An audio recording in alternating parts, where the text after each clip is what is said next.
শ্ৰীমন্ত শংকৰদেৱ সংঘৰ ৯৪ সংখ্যক বাৰ্ষিক অধিৱেশন উপলক্ষে যোৰহাটৰ মৌবন্ধা এৰালতলী পথাৰত বিৰাজ কৰিছে আধ্যাত্মিক বাতাৱৰণৰ।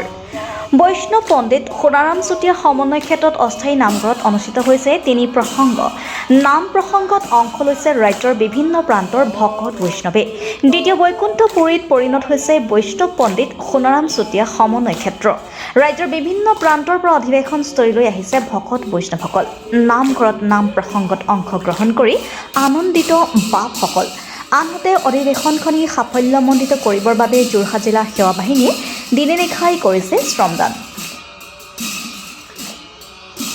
বৈষ্ণৱ পণ্ডিত সোণাৰাম চুতীয়া সমন্বয় ক্ষেত্ৰৰ পৰা চন্দন বৰাৰ প্ৰতিবেদন, ৰিপৰ্টাৰ লাইভ অসম। কৃষ্ণ কওক। কৃষ্ণ জয়গুৰু শংকৰ।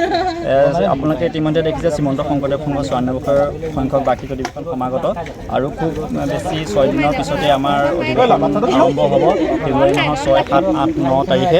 গতিকে পূৰ্ণগতিকে ইয়াত প্ৰস্তুতি চলি আছে। চাৰিওফালে আপোনালোকে দেখাব আমাৰ নিৰঞ্জন বুঢ়াবাপে যে অধিৱেশনৰ বিভিন্ন ঠাইত বিভিন্ন কৰ্মসমূহ হৈ আছে।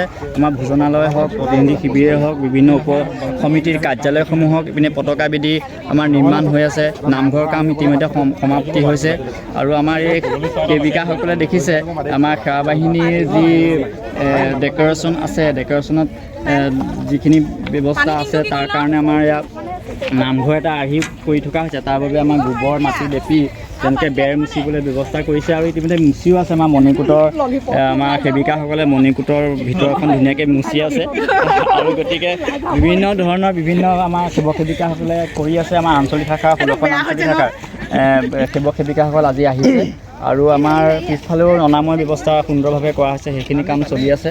গতিকে আমি ভাবিছোঁ আৰু খুব ২-৩ দিনৰ ভিতৰতে আমি ৩১ তাৰিখৰ ভিতৰত আমি কামখিনি সম্পূৰ্ণ কৰিম বুলি আমি ভাবিছোঁ আৰু আমিও আপোনালোকৰ চেনেলৰ জৰিয়তে আমি সদৌ অসমবাসীক নিমন্ত্ৰণ জনাইছোঁ আৰু শ্ৰীমন্ত শংকৰদেৱ সংঘৰ প্ৰতিখন জিলা শাখাৰ প্ৰতিজন সেৱক সেৱিকাক আমি আমাৰ ইয়াৰ অনুষ্ঠানলৈ সদৰেৰে নিমন্ত্ৰণ জনাইছোঁ। আপোনালোকৰ উপস্থিতি আমাক সাহস দিব আৰু অধিৱেশনখন সফল কৰাত আপোনালোকৰ অৰিহণা যোগাব বুলি আমি অনুৰোধ জনাইছোঁ। কৃষ্ণ জয়গুৰু শংকৰ।